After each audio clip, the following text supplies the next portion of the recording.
1. www.munoyat.com/94812628000/fkasushmajane@gmail.com. 2. Budget changes direct taxes. 3. Changes in surcharge. Surcharge has been reduced for high-income individuals at income levels exceeding 5 crore rupees from 37% to 25% under the new tax regime. 1. Section 43B amended to cover MSME payments.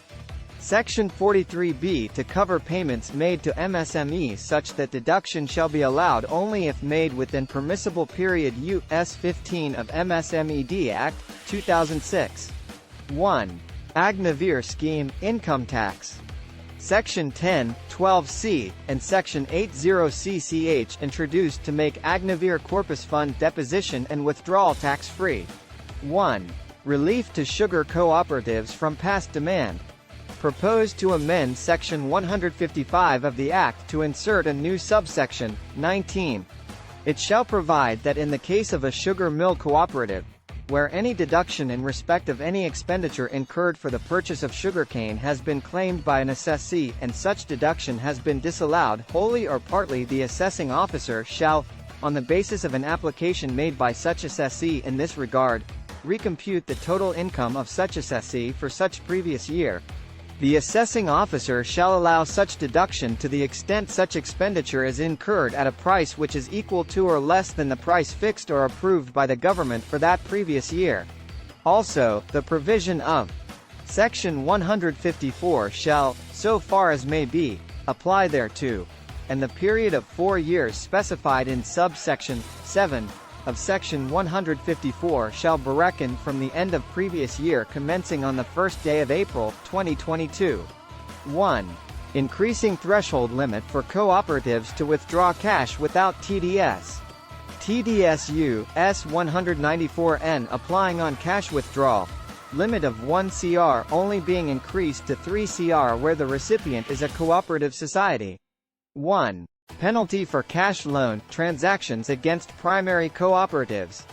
Limits of 20 KU S 269 SS and Section 269T raised to 2 lakh rupees for to primary agricultural credit societies, PACs, and primary cooperative agricultural and rural development bank, PCARD. 1. Relief to startups in carrying forward and setting off of losses. Startups currently allowed to carry forward losses pertaining to only 7 years from date of incorporation. Now that has been raised to 10 years. 1. Extension of date of incorporation for eligible startup for exemption. In order to further promote the development of startups in India and to provide them with a competitive platform, it is proposed to amend the provisions of Section 80 IAC of the Act so as to extend the period of incorporation of eligible startups to first day of April 2024. 1. Conversion of gold to electronic gold receipt and vice versa. In order to promote the concept of electronic gold, it is proposed to exclude the conversion of physical form of gold into EGR and vice versa by a SEBI-registered vault manager from the purview of transfer for the purposes of capital gains. It is also proposed that the cost of acquisition of the EGR for the purpose of computing capital gains shall be deemed to be the cost of gold in the hands of the person in whose name electronic gold receipt is issued, and the holding period for the purpose of capital gains would include the period for which gold was held by the assessee prior to its conversion into EGR. Similarly, provision for conversion from gold to EGR is also proposed. 1. Tax incentives to International Financial Services Center. To further incentivize operations from IFSC, it is proposed to extend the date for transfer of assets of the original fund, or of its wholly owned special purpose vehicle, to a resultant fund in case of relocation to the 31st of March, 2025 from current limitation of the 31st of March 2023. Also, in order to remove the double taxation, it is proposed to amend Clause 4E of Section 10 of the Act to also provide exemption to any income distributed on the offshore derivative instruments entered into with an offshore banking unit of an international financial services center as referred to in subsection EA of Section 80 LA, which fulfills such conditions as may be prescribed. It has also been provided that such exempted income shall include only that amount which has been charged to tax in the hands of the IFSC banking unit under Section 115 AD. 1. Exemption to development authorities like DTCP, HUDA etc. It is proposed to amend the Act so as to exclude income of a body or authority or board or trust or commission, not being a company, from the scope of Clause 46 of Section 10 of the Act and insert a new Clause 46A in Section 10 of the Act for their income.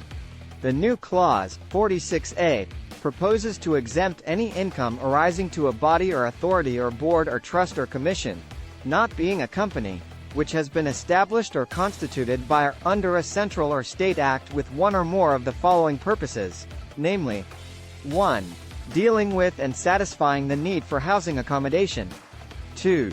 Planning, development or improvement of cities, towns and villages. 3.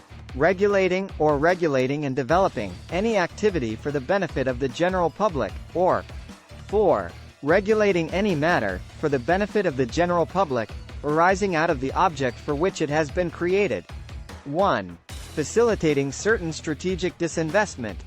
To facilitate further strategic disinvestment, it is proposed to amend the definition of strategic disinvestment in Section 72A of the Act so as to provide that strategic disinvestment shall mean sale of shareholding by the central government, the state government or public sector company in a public sector company or a company which results in I. Reduction of its shareholding below 51%, and E. Transfer of control to the buyer. 1. 15% concessional tax to promote new manufacturing cooperative society. 15% concessional regime for manufacturers US 115 BAB now also extended to cooperative societies via Section 115 BAE. 1. Ease in claiming deduction on amortization of preliminary expenditure. In order to ease the process of claiming amortization of these preliminary expenses, it is proposed to amend Section 35D of the Act to remove the condition of activity in connection with these expenses to be carried out by a concern approved by the Board. Instead, the assessee shall be required to furnish a statement containing the particulars of this expenditure within prescribed period to the prescribed income tax authority in the prescribed form and manner. 1. Increasing threshold limits for presumptive taxation schemes. Limit US 44 AD increased from 2 CR to 3 CR and US 44 ADA increased from 50 lakhs to 75 lakhs subject to conditions. 1. Extending the scope for deduction of tax at source to lower or nil rate.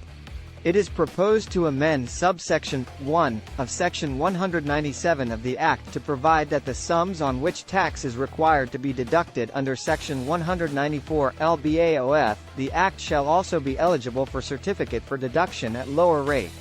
Section 194 LBA of the Act, inter alia, provides that business trust shall deduct and deposit tax at the rate of 5% on interest income of non-resident unit holders. Thanks. Visit www.munoyat.com/94812628000/fkasushmajane@gmail.com.